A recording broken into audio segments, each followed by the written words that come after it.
الحمد لله وكفى وسلام على عباده الذين اصطفى أما بعد فأعوذ بالله من الشيطان الرجيم بسم الله الرحمن الرحيم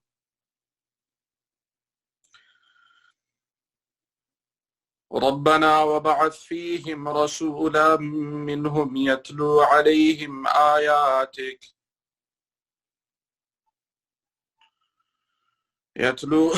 يتلو عليهم آياتك ويعلمهم الكتاب والحكمة ويزكيهم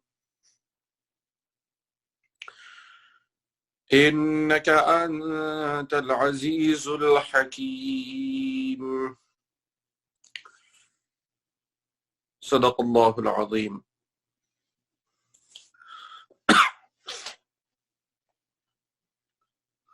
Ayat number 129 of Surat Al-Baqarah. Particularly in this dua, the dua of Sayyidina Ibrahim alayhi salam and Sayyidina Ismail alayhi salam. Particularly speaking about the mission of Rasulullah sallallahu alayhi wa sallam, wa yuzakkihim, that he will purify them. This purification, this tazkiyah, it goes through every element of the life of a believer. And for every stage there are different a'mal that go into effect, that affect all these different stages of human existence. We'll come to the a'mal of tazkiyah afterwards, but speaking about the insan itself, this human being, there are different levels of purification that we have to understand. We have already covered quite a few of them.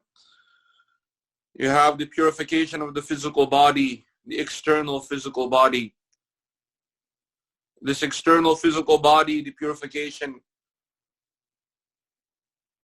it comes in the state of being in tahara, being in a state of tahara, of purity, cleanliness, taking care of personal hygiene, staying in a state of wudu, trying your best to stay in a state of purity at all times. This is the tazkiyah of the external physical body. There's also the internal of this physical body, this jism. It also has an internal system, the organs and everything within. The purification of that is staying away from anything that is haram as far as consumption is concerned, and adopting halal and pure, tayyib food, and also keeping the body in shape, taking care of basic exercise and being in a state of the aspects of diet and health, which is very, very important. We also went over the purity of the environment, because this has a profound impact on the life of a human being. Before we even go into psychology and the ruh, we have to be very, very careful what kind of environment we keep, kind of people we stay in contact with, the type of environments that we allow ourselves to be exposed to, the company that we keep, the friends that we have. They can have a very, very profound impact on the life of a person.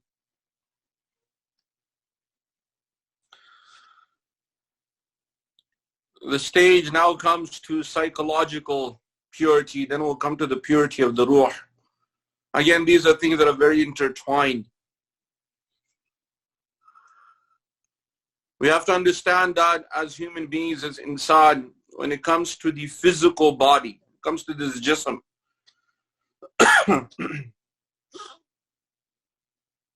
there are many things that are displayed on the physical body that in essence their source is something that cannot necessarily be detected, because it comes from the ruh, it comes from the mind, from the soul. As human beings, when you break a human being down, we have two major elements. You have the physical and you have the spiritual. They also have their own stages, but the spiritual side can affect the physical body. The physical body can also affect the ruh, the spiritual soul. To see the effect of the soul on the human being, we see emotions. Emotions are not something that you can so easily detect, but you can see it on the physical body. You can see happiness and joy. You can see anger. You can see sadness. You can see all the different stages of emotions on the human being. You can see exhaustion. You can see joy, happiness, sadness. You see all these different emotions the human being goes through. But the necessary element of emotions themselves, where it comes from, you can point out the human mind, the brain, that there are effects that happen in the human brain that affects the body, but there's something that these emotions are somewhere else before you see the effect on the human brain. The human brain is still part of this jism and is still part of this body. The soul is not so easily detected, but it has a profound impact on the life of a human being. I'm only giving you the example of emotions. There are many things behind these emotions also. The next portion comes thoughts.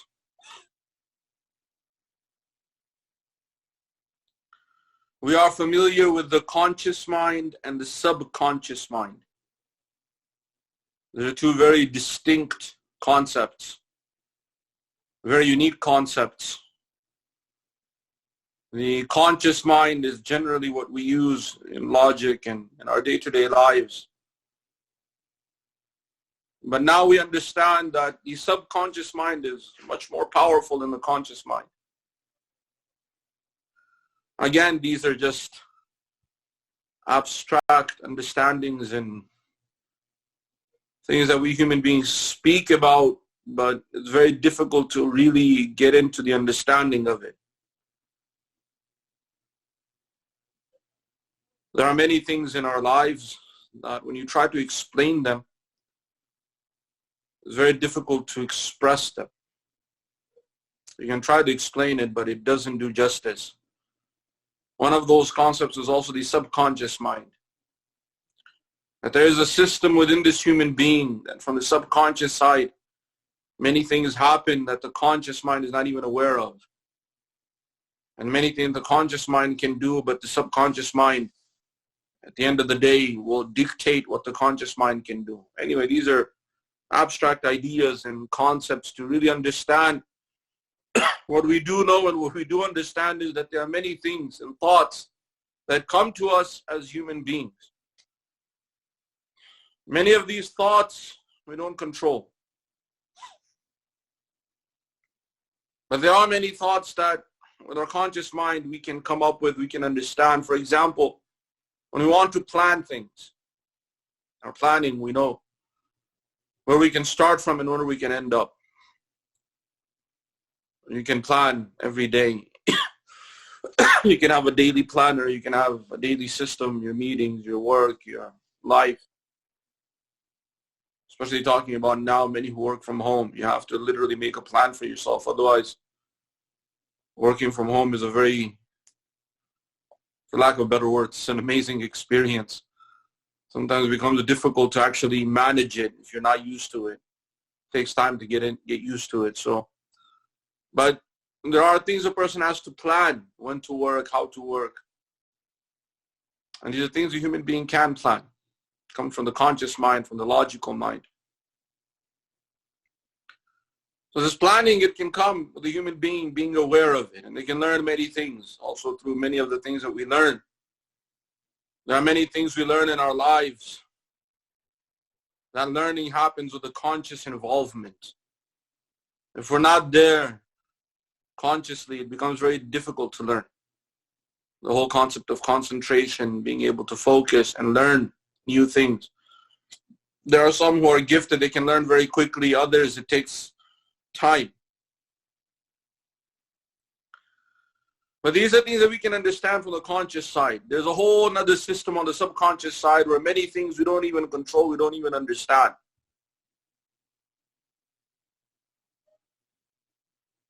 There's a whole concept of, we have a saying for it because there's no better way to explain it. We call it gut feeling. Many a times we've been told not to listen to our gut feelings. That's the term that they've given in English, but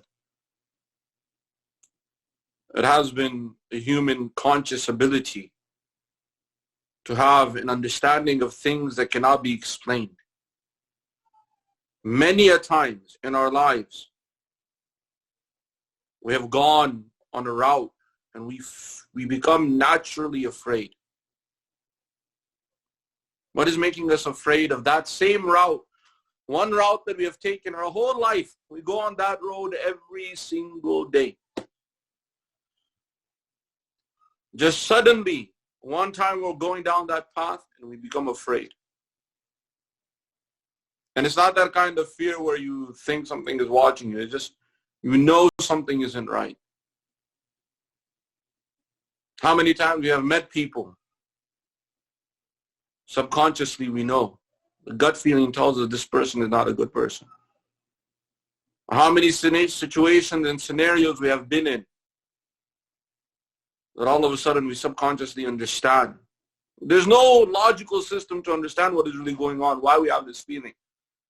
But we're tuned in to be able to understand that something is not right. And many a times we're told to take action and get out of there.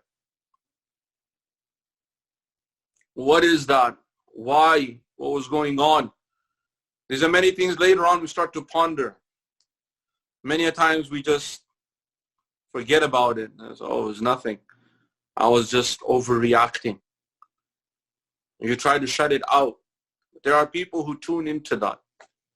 And the people who tune into that particular understanding, that voice, I have another saying for it, a sixth sense, an ability to recognize that understanding, that feeling that around you something isn't right. People tune into it. And by tuning in, many a times they're saved from many, many situations, many, many things. They're protected from it, they're saved from it. Many times in our lives, we're told to take risks. Everyone around us is telling us that this risk you're taking is a foolish risk. Our mind is also telling us, logical mind, conscious mind is telling us that this is not a smart move. But deep down inside, we know that this is right. And we feel that, you know what? This is going to be right. And we take that route. Everyone else is telling us something else. Society, friends, family, even our own logical mind is not agreeing with us, but we soldier on, we keep going, and we continue to do that which deep down inside we feel that this can be successful. And in the end, we come out successful. There are many who will quit along the way because they do not have, or they're not ready, they're not willing to wait it out. They're not willing to soldier it out. But those who are patient, consistent, they don't give up. They just keep going, keep soldiering on, regardless of what is going on. Deep down inside, they are firm and they understand that at the end of the tunnel, there is bright light. And they keep going. And in the end, they become very successful. And I'm not talking about just from an Islamic perspective.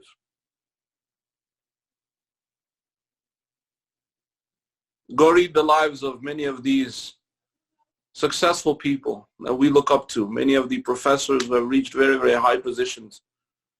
have made many breakthroughs. They have changed the world with their research. Some of the findings that they have. If you ask them, you'll find that many of their colleagues were even mocking at them, making fun of them that, what are you doing? You're wasting your time with this strange research. The other side, you take the business world, many of the products that we have. There was a time when everyone was making fun of them. Now, what are you thinking about? This is a strange concept you've come up with. For many years, that particular person who had a vision in that project, even though everything around them was telling them that this is wrong, all their friends, their colleagues, even their logical sense was telling them this is wrong. But they soldiered on. And they had this belief, this firm belief, that what I'm doing is going to bring about fruits, is going to be very fruitful. And they soldiered on. Allah subhanahu wa ta'ala tells us in the ayat of the Quran, وَأَن لَيْسَ لِلْإِنسَانِ إِلَّا مَا سَعَى وَأَنَّ سَعْيَهُ سَوْفَ يُرَى ثُمَّ يُجْزَاهُ الْجَزَاءَ الْأَوْفَى. But this human being, there's nothing but what he makes effort on. وَأَنَّ سَعْيَهُ سَوْفَ يُرَى. Very soon he'll see his efforts will be seen. And then Allah subhanahu wa ta'ala will definitely recompense everyone. In this worldly life, the system of recompense is there. There were those who for years, they made effort, they closed themselves off, cut themselves off from the world, and focused on their skill, focused on their vision. They went through many difficulties along the way, hardships along the way, obstacles. Many a time they wanted to quit. Go read the biographies and the testimonies and the life of those who we look up to as successful. What kind of hurdles they had to face. What made them keep going? And they didn't give up. They kept on going. That is why now we have vehicles and cars and aeroplanes. We have computer science and computers and cell phones and videos and social media, electric cars. The time is coming where we may even have cars that will drive themselves. It may not be very successful, but it'll get there. And I'm not saying it's not going to be successful. So long as humans are driving, self-driving cars may not work.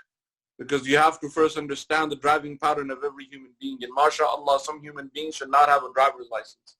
Anyway, we'll leave that. That's a different topic. But self-driving cars are taught to drive in a very logical sense, very logical system. We humans, we're not logical. So unless you make all the cars self-driving, it may not work. But we'll have that system. Just like we have cruise in our cars. So we have vehicles, we have phones. How far we have come. Go back and look at a time when these things didn't exist. There was a time when we had landlines. New generation may never understand what that means. There was a time when we had landlines. You had to literally punch in the number and you can only use your phone to make phone calls. Now look where we are. We have the internet. There was a time when we had dial-up.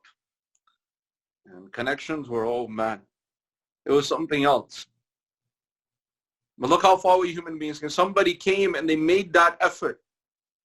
Yes, they were faced with obstacle after obstacle, hardship after hardship. Everyone around them was thinking they were crazy, even making fun of them. But the time came. What made them soldier on? What made them so sure that what they were doing was right?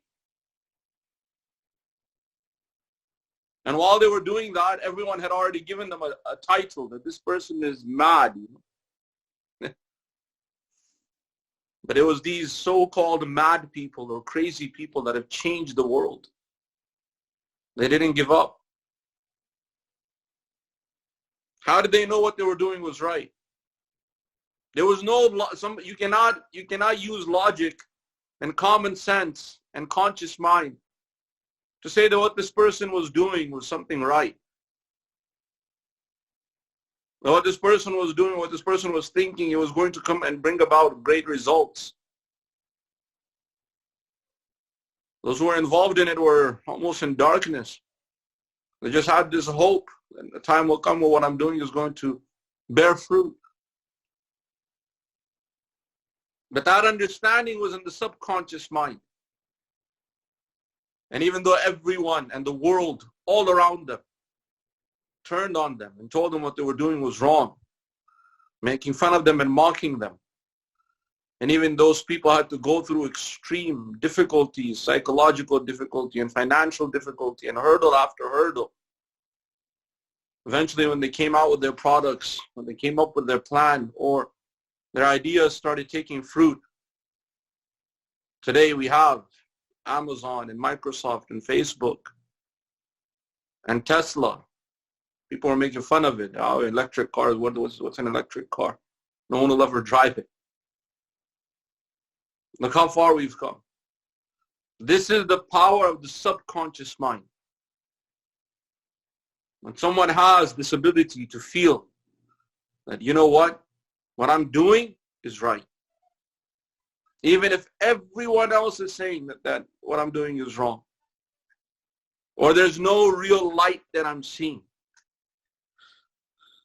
Great people always start with vision. They're visionaries first. Every great person that has come is a visionary. Allah subhanahu wa ta'ala has given this system to humanity. It's not particular to the Muslims or to the believers or to the Anbiya alayhim wasalam, prophets and messengers. But this is a human trait. Allah subhanahu wa ta'ala put this trait inside Sayyidina Adam alayhi salam, our father. That he was given the names of everything. وَعَلَّمَ آدَمَ الْأَسْمَاءَ كُلَّهَا. Sayyidina Adam alayhi salam, our father. He was able to relate the names of everything, the qualities of where did he get that understanding? How did he know the use of all of these things? The innate human nature to be able to have this deep understanding. But there are some who listen and they're willing to take that route, regardless of how hard it is, regardless of the hurdles. And then there are many who have dreams, but all they do is dream. They're not ready to take that step and make that effort or take that endeavor because their logical mind is calculating that you'll face this and you'll face that and this will happen and that will happen. And because that calculation is going, there's hurdle after hurdle and the person is not able to achieve anything or very little.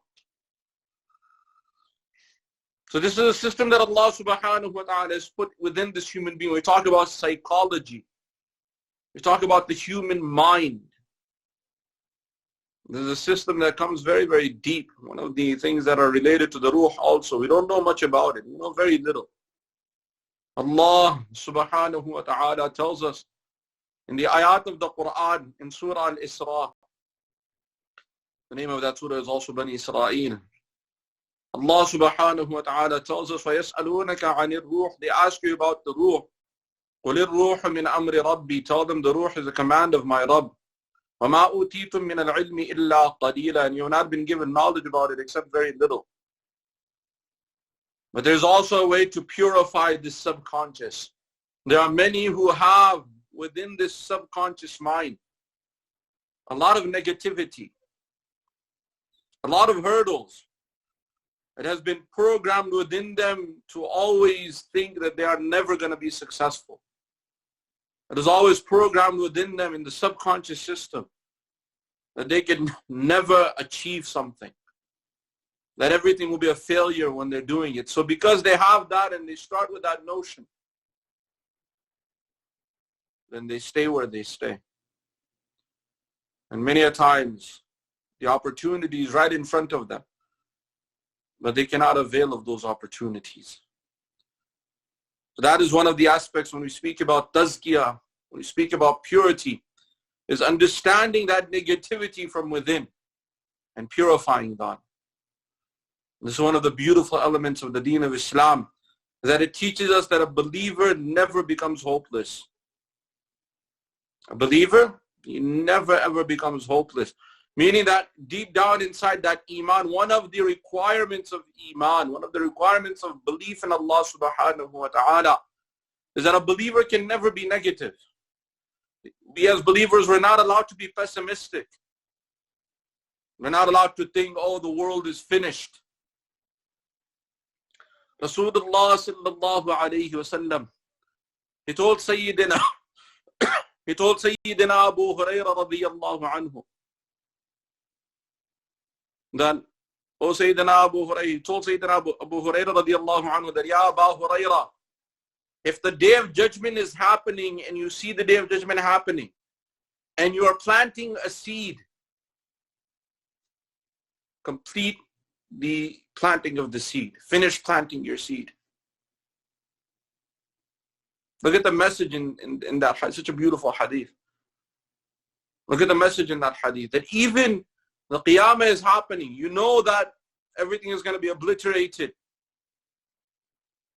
That the hope that this seed will turn into a tree and benefit someone, that hope is not even there. But finish planting that seed. Why? Because a believer, his belief is that I've made a niyyah, an intention that this seed will one day benefit someone. And the niyyah of the believer, niyyatul mu'min khayrun min amalih, it's a famous saying that the intention of a believer is even better than his action. Because your intention is that in the next 100 years, many people benefit from this seed. Even though the qiyamah is happening, you'll be rewarded for your niyyah, for your intention. And it's also teaching us that don't be looking around that this is the end of the world, so let me just put everything down and finish. Believer is never supposed to become pessimistic. Even with all the conditions that are going on now, and you start looking for the signs of the day of judgment and, oh, it's the end.